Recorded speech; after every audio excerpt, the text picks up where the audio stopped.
நம்ம நடந்து போகும்போது சுண்டு விரலில் தான் அடிபடும், பார்த்துருக்கீங்களா? சுண்டு விரலில் அடிபட்டுச்சுன்னா கண்ணிலேருந்து தண்ணி வருமா? சுண்டு விரலில் தானே அடிபட்டுச்சு, ஏன் கண்ணிலேருந்து தண்ணி வருது? அதான் இங்கே பாரு. ஆதலால் ஒரு அவயவம் பாடுபட்டால் எல்லா அவயவங்களும் கூட பாடுபடும். ஒரு அவயவம் மகிமைப்பட்டால் எல்லா அவயவங்களும் கூட சந்தோஷப்படும். இந்த நடுவிரலில் மோதிரம் போட்டீங்க, அந்த விரல் என்னத்துக்கு? அது இல்லைனாலும் வேலை செய்ய முடியும். ஆனால் இந்த விரலில் மோதிரம் போட்டோடனே, என்ன மோதிரம்லாம் புதுசாக இருக்குது அப்படின்னோடனே ஒரே சிரிப்பு தான்.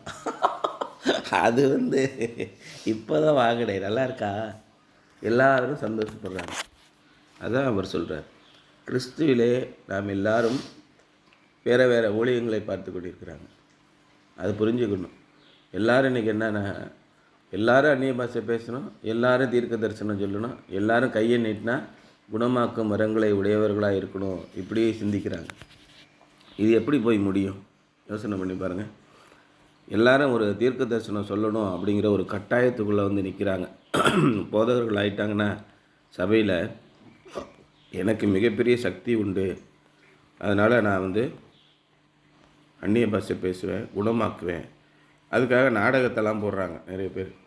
ஒரு நொண்டியை கொண்டு வந்து வச்சுக்கிட்டு, இங்கே பார்த்தீங்களா நான் மேடையில் ஜெபிக்கிறேன், வீடியோ எடுப்பா அப்படி வீடியோ எடுக்க வச்சு எப்படி குணமாகறான் பாரு அப்படின்னு சொல்லி பல வித வீடியோக்கள் வருகின்றன யூடியூப்பில்.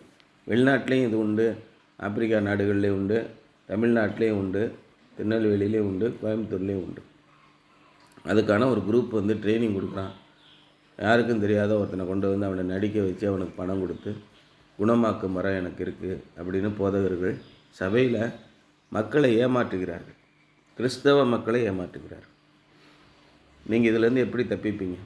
பிள்ளைகளாக நீங்கள் வளரும்போது எதிர்காலத்தில் உங்களை ஏமாத்துகிற சக்திகள் நிறைய பேர் வருவாங்க. நய வசனிப்பினாலாவது, அதான் பவுல் சொன்னார், நான் உங்களிடத்தில் வந்தபோது ஞானமுள்ளவனாக நய வசனிப்பினாலாவது, அப்படியே விதவிதமாக பேசி உங்களை ஏமாத்துறானா வரலாம். நேற்று நான் சொன்ன மாதிரி இங்கிலீஷில் பேசுறது, oh my God what God says in hell. தமிழன் தானடா நீ, தமிழ் பேசுவேல, உன் பொண்டாட்டிக்கும் தமிழ் தெரியும்ல. தமிழில் ஒரு பாட்டு பாடினான், அதுவும் கொடுமையிலும் கொடுமை என்னென்னா, அந்த கிறிஸ்மஸ் காலங்கள் வந்துருச்சுல, jingle bells jingle bells jingle all the way ஒன்று பாடுவான். ஏடா அவன் நாட்டுக்காரன், வெளிநாட்டுக்காரன், அவன் சொந்த தாய்மொழியில் ஆண்டவரை பாடிக்கிட்டு இருக்கான்.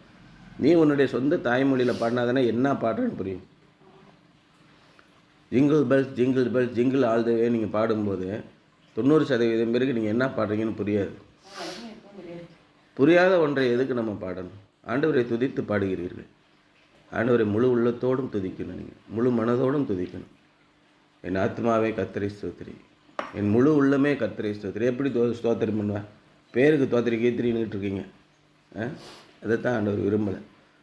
நீங்கள் எதை செய்தாலும் ஒவ்வொன்றுக்கும் ஒவ்வொரு வழி உருவாக்கியிருக்கிறோம், அதை முழு மனதோடு செய்யுங்கள். The right attitude. இன்றைக்கி என்னென்னா, ஆட்டிடியூட்னால் ஏற்கனவே நான் உங்கள்கிட்ட சொல்லியிருக்கிறேன்.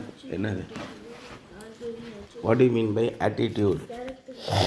கேரக்டர்னால் குணம், ஆட்டிடியூட்னால் மனப்பாங்கு. நான் ஏற்கனவே சொல்லியிருக்கிறேன். ரைட் ஆட்டிடியூட், அவன் மென்டாலிட்டி,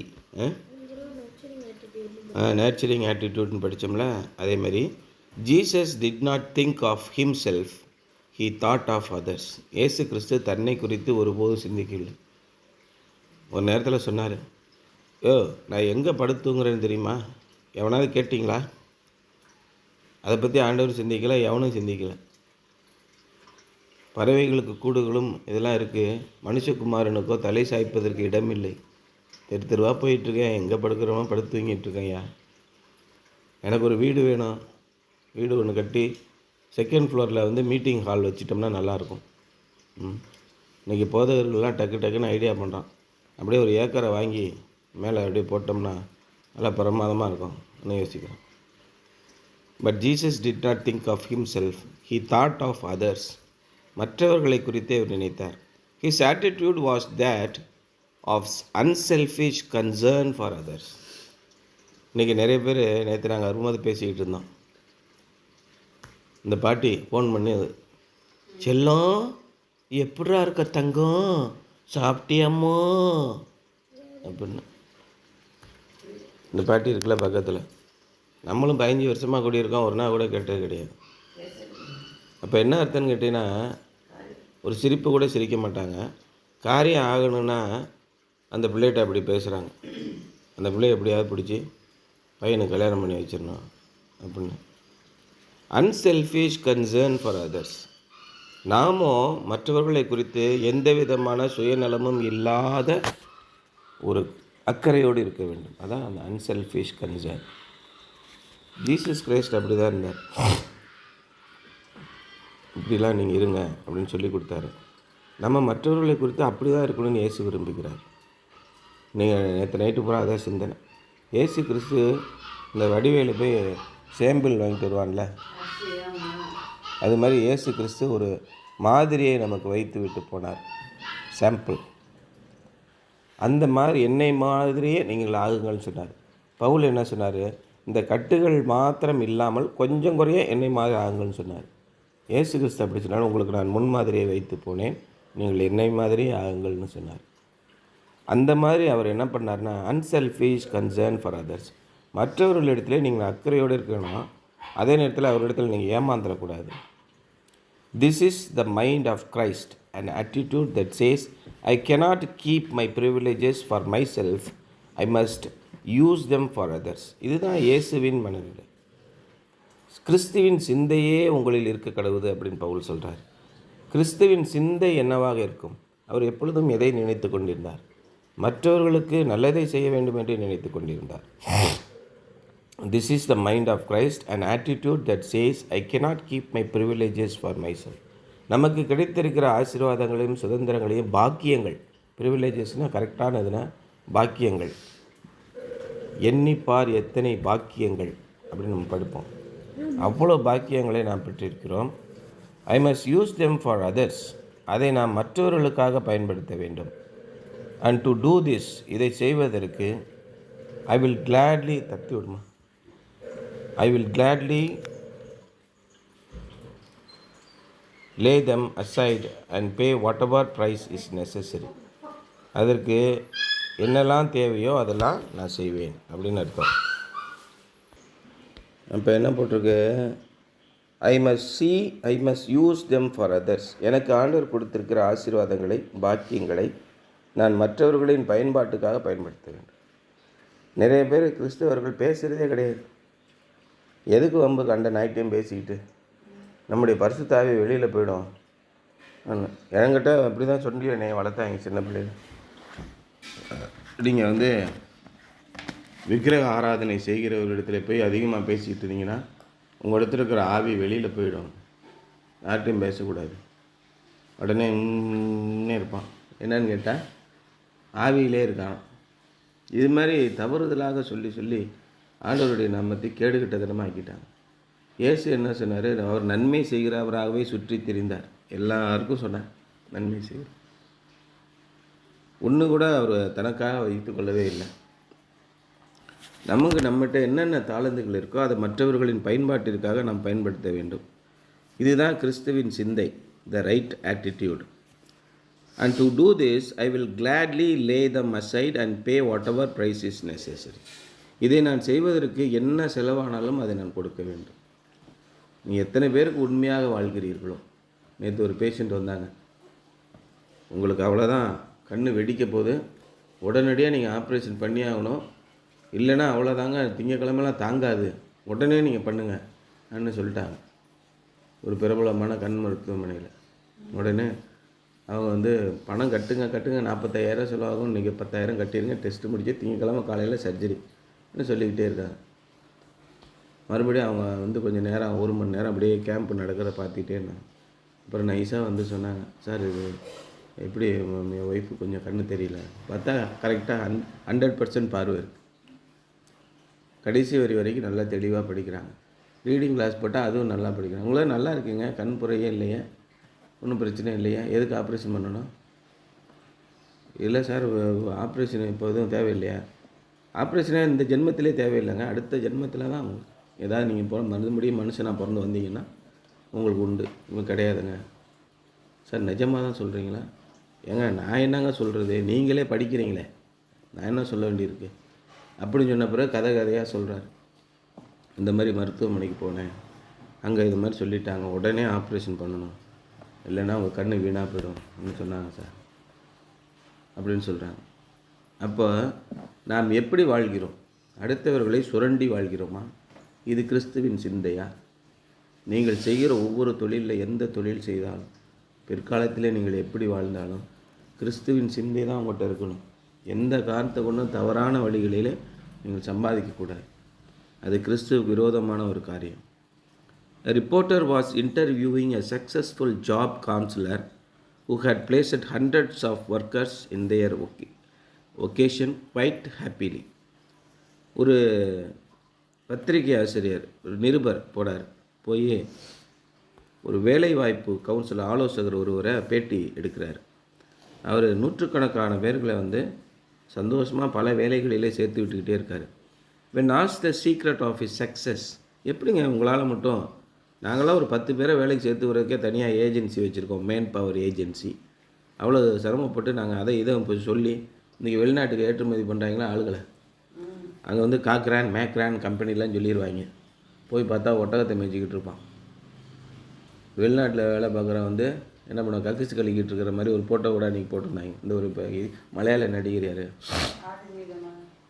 இந்த ஒரு குள்ளமாக இப்படி ரவுண்டாக தலை வழுக்கையாக இருப்பான், அவனை போட்டிருந்தாங்க. இதுமாரி கக்கிச்சு கழிக்கிட்டு இருப்பான் ஒரு படத்தில். இங்கே வரும்போது ஏர்போர்ட்டில் வரும்போது அப்படியே ஜெர்க்கின்னு சுற்றிக்கு இப்படி போட்டுட்டு ஹாய் அப்படின்னு கையை காட்டிகிட்டு வருவான்.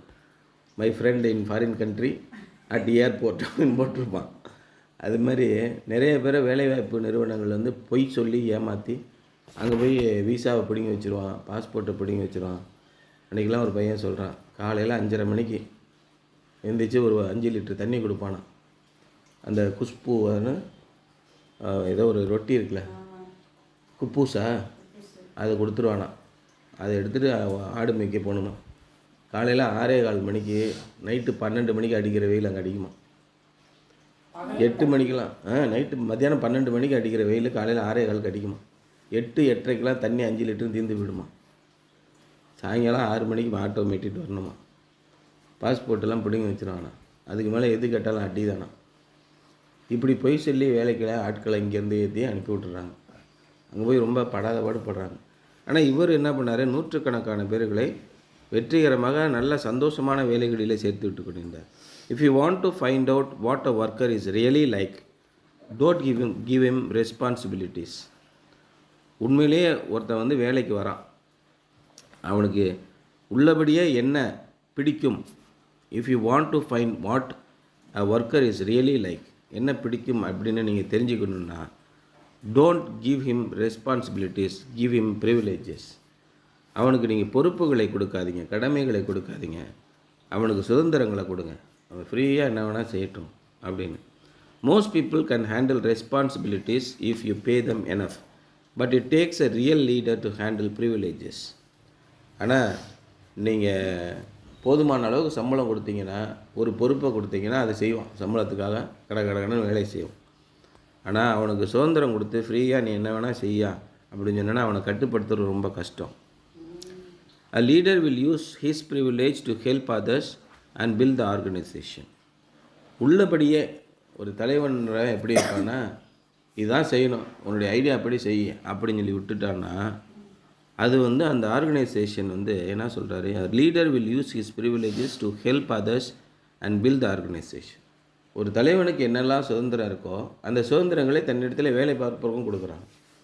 அப்போது அந்த நிறுவனம் மேலும் மேலும் வளரும் அப்படின்னு சொல்லி சொல்கிறாராம். அந்த மேன் பவர் ஏஜென்சியில் இருக்கிற எல்லாத்தையும் போட்டு கட்டுப்படுத்தி சங்கடப்படுத்தி நெருக்கடி கொடுத்து நீங்கள் வேலை வாங்காதீங்க. அவங்களுக்கு நல்ல சுதந்திரத்தை கொடுத்துருங்க ஃப்ரீயாக.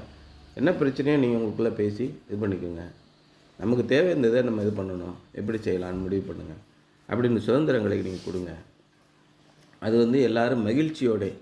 அதான் இன்றைக்கி வேலைவாய்ப்பு மையங்கள்லாம் என்ன பேசுகிறாங்கன்னா, பெரிய கருத்து கணிப்பு எடுக்கிறாங்க. உங்களுடைய வேலை உங்களுக்கு பிடிச்சிருக்கா, எது உங்களுக்கு பிடிச்சது சம்பளமா, இல்லை இங்கே இருக்கிற இடமா, இல்லை மன நிம்மதியா. ஒன்று நிறைய பேர் குறைந்த சம்பளத்தில் ஒரு கம்பெனியில் பல ஆண்டுகளாக வேலை பார்த்துட்ருக்காங்க. என்னங்க 10,000 தான் கொடுக்குறாங்க, நீங்கள் 15 வருஷமாக வேலை பார்க்குறீங்கன்னா வேறு வேலைக்கு போகலாமே. இல்லை சார், இது நல்லா செட் ஆகிட்டு எல்லாமே ஒரு நல்லா ஃப்ரெண்ட்லியாக பழகுவாங்க. இன்னொரு இடத்துல போய் எப்படி இருக்குன்னு தெரியாது. ரொம்ப கம்ஃபர்டபுளாக இருக்குது சார், ரொம்ப நெருக்கடி கிடையாது, எல்லாருமே அன்பாக பழகுவாங்க, போதும் அப்படின்னு நிறைய பேர் இருக்காங்க. அவங்களுக்கு சூழல் பிடிக்குது அப்படின்னு சொல்கிறார். அந்த இடத்துல மனிதர்களுடைய மனது எதை பாதிக்கிறது அப்படின்னு பார்க்குறாரு. அப்போது ஒரு நிறுவனத்தை நீங்கள் வளர்க்கணுன்னா அதில் நெருக்கடியான வேலைகளை கொடுக்காதீங்க, அவங்களுக்கு சுதந்திரங்களை கொடுங்க, இதான் நம்ம செய்யணும், இந்த விஷயந்தான் அப்படின்னு சொல்லி விடுங்க அப்படின்னு அவர் சொல்கிறார். So leader will use his privileges to help others and build the organization. A lesser man will use privileges to promote himself. ஒரு சாதாரண ஒரு மனிதன் என்ன பண்ணுறான், தன்னுடைய சுதந்திரத்தை தன்னைத்தானே உயர்த்தி கொள்வதற்கு பயன்படுத்துகிறான். Jesus used his heavenly privileges for the sake of others, for our sake.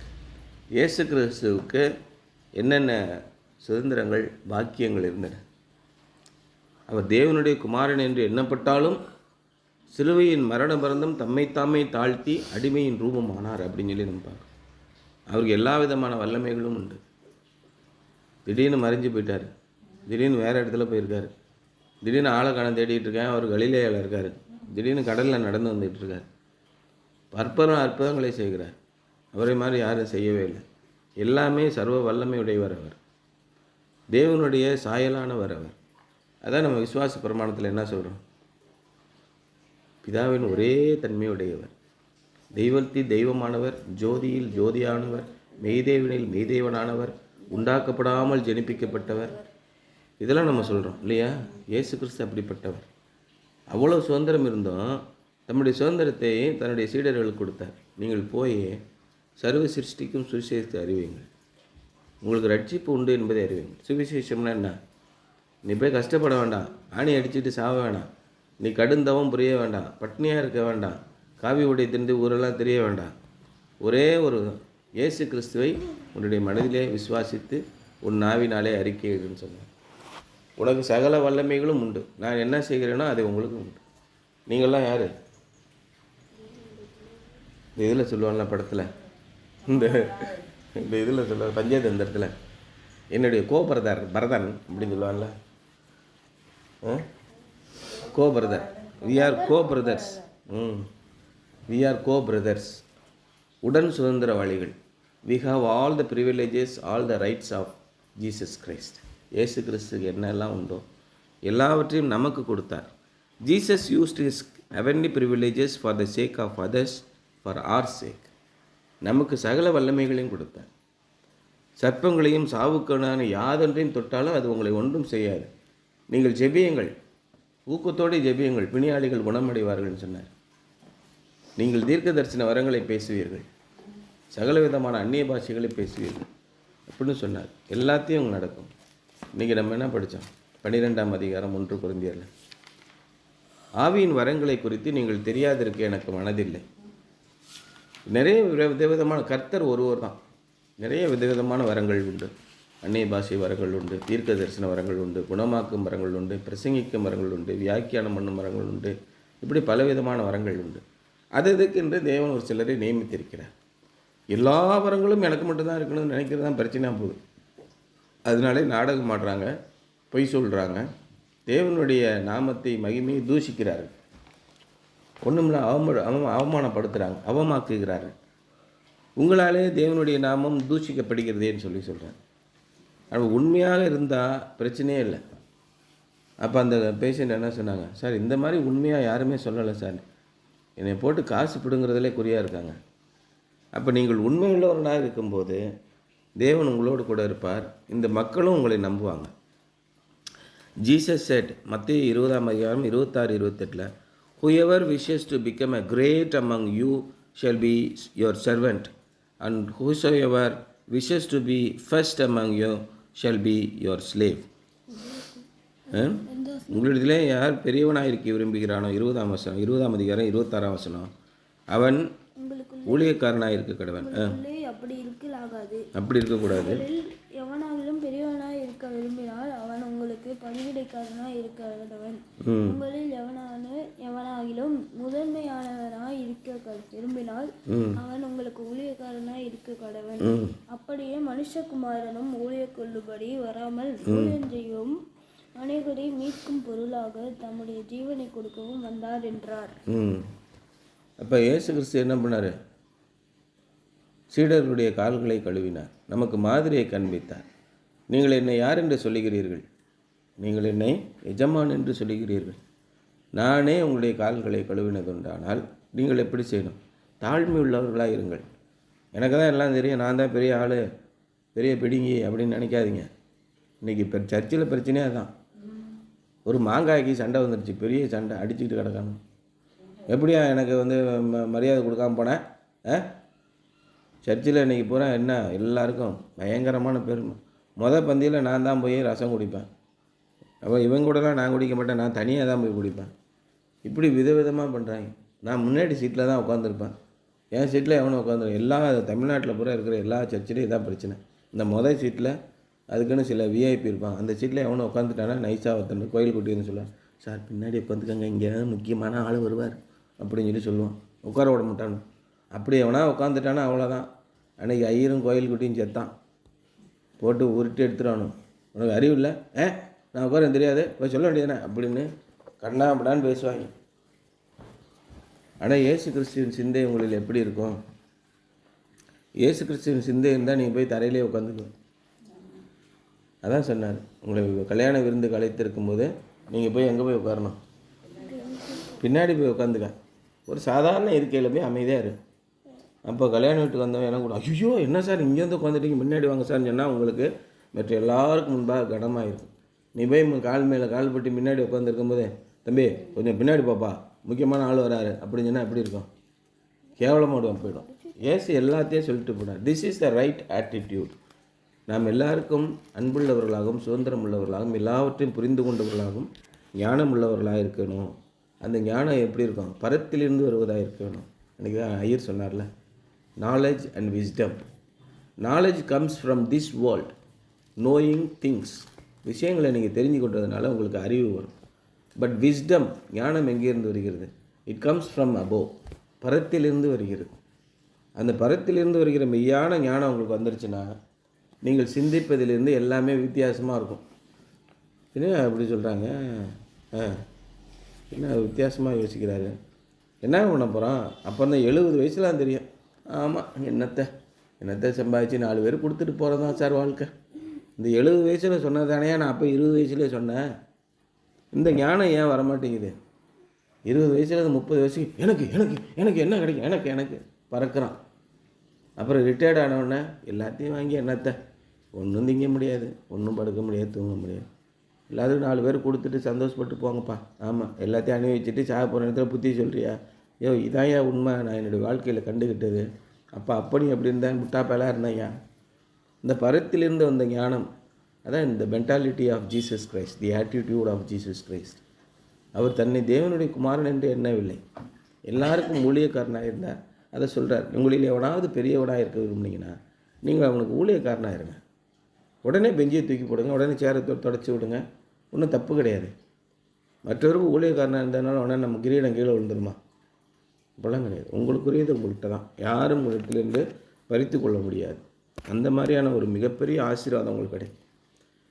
ஆண்டவர் பார்த்துக்கிட்டே இருப்பார் சர்ச்சில், யார் என்ன பண்ணிக்கிட்டு இருக்கா, யார் பெருமையாக இருக்கா, யார் தாழ்மையாக நமக்கு பயந்துருக்கா அப்படின்னு சர்ச்சில் பார்த்துக்கிட்டே இருப்பார். அங்கிட்டு இங்கிட்டு ஓடி ஆடி விளையாண்டுக்கிட்டு இருந்தேன்னு வச்சுக்க, அதையும் பார்த்துட்டு இருப்பார். இன்னும் இந்த பையன் கொஞ்சம் கூட மரியாதை இல்லாமல் இங்கிட்டு குறுக்கா மக்கா போயிட்டுருக்கான்ன்னு பார்ப்பார். குறுக்கா மக்கா ஓடக்கூடாது, அங்கிட்டு அமைதியாக இருக்கணும். இது ஆண்டவருடைய பிரசன்னம். அங்கே போய் நம்ம ஆடினோம்னா என்ன ஆகும்? சர்வ வல்லமையுள்ள தேவன் அவர்.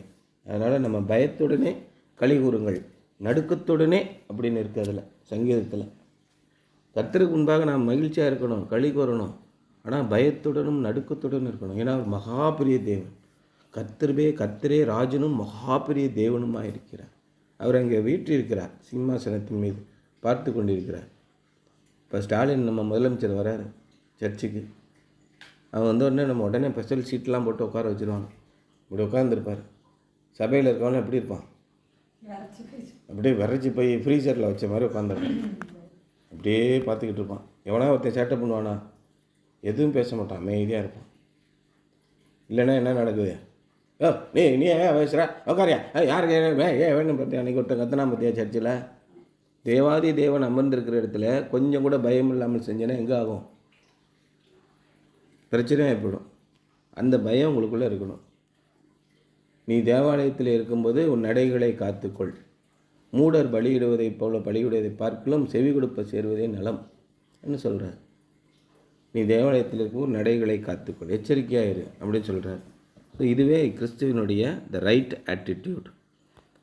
இன்றைக்கி நாம் என்ன செய்யணும்? List traits that you know or believe Jesus had, traits that you wish to develop more in your life. இயேசு கிறிஸ்துவுக்கு இருந்த பண்புகளை குறித்து எழுதி பாருங்கள். என்னென்ன பண்புகளையெல்லாம் அவர் கொண்டிருந்தார்? நீங்கள் இன்னும் உங்களுடைய வாழ்க்கையில் என்னென்ன பண்புகளை உருவாக்க வேண்டும் என்று நீங்கள் நினைக்கிறீங்க? Ask God to help you be more childlike. அதான் இன்றைக்கி இந்த போன ஞாயிற்றுக்கிழமை ஒரு பாட்டு, இந்த ஞாயிற்றுக்கிழமை போன ஞாயிற்றுக்கிழமை, பாவியில் பாவியே கோவியில் கோவியே, ரெண்டுமே கொடூரமான பாவம். கோபம் கொள்வதற்கு நமக்கு எந்த விதமான யோக்கியதுமே கிடையாது. நீங்கள் கோபம் கொண்டிருந்தவர்களாக இருந்தீர்கள் என்றால் என்ன அர்த்தம்? நீங்கள் தான் மற்றவனோட பெரிய ஆளுன்னு அர்த்தம். அப்போ தான் உங்களுக்கு டென்ஷன் வருது. சரி சொன்னால் சொல்லிட்டு போகிறாங்க, நம்ம என்ன குணத்துக்கு லாய்க்கு இல்லாத ஆள். ஏசு அதான் சொன்னார், நாங்கள் அப்பிரயோஜனமான குணத்துக்கு லாய்க்கு இல்லாத பயலு ஐயா, நீங்கள் ஏதோ பண்ணுறீங்க சொல்கிறீங்க ஐயா, குணத்துக்கு லாய்க்கு இல்லாத பயலுக்கு எதுக்கு கோபம் வரணும்?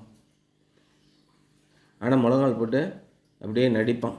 ஆண்டவரே, நாங்கள் எங்கள் சுயநீதியை நம்பி உங்களுடைய பந்தியில் சேர துணியாமல் தேவரீருடைய அளவற்ற இறக்கத்தையே சேர்கிறோம் அப்படி நீங்கள் ஜெபம் பண்ணிவிட்டு ரசம் குடிச்சிட்டு வெளியில் வந்து ஏய் என்ன ஹேய் அப்படிமா பொய். அத்தனை பிரசங்கமாக அத்தனை ஜெபமும் பொய். ஆலயத்தில் ஆண்டவர் அவர்களை பார்த்து நகைப்பார், ஆண்டவர் அவர்களை இகழுவார் அப்படின்னு போட்டுரு. முழு மனதோடு நீங்கள் ஜெபிக்கிறீங்களா? ஆலயத்தில் எழுதி வச்சதை வாசிக்கிட்டு இருக்கிறீங்க. அன்றைக்கி திருச்சபையின் கீதம் சொல்லி படித்தான் பாரு 15 நிமிஷம். ஐயோ மண்டை காஞ்சி போய்ட்டு. திருச்சபையின் கீதமே இருக்குதுன்னு தெரில. ஒரு 15 நிமிஷம் தெண்டத்துக்கு அதுக்கு தனியாக ஒரு சிந்தனையை, தெய்வ சிந்தனையை, ஒரு வசனங்களை கொடுத்த வியாக்கியானமே வச்சுருக்கலாம். என்னத்தை பாடுறான், எவன் பாடுறான்னு தெரியல. டயர்டாகி எல்லாம் உட்காந்துட்டாங்க. எம்மாடி அப்படியே போய் இழுத்துக்கிட்டே போகும். அதெல்லாம் எதுக்கு அதெல்லாம் வச்சுக்கிட்டு? ஒரு ஒரு சம்பிரதாயம்.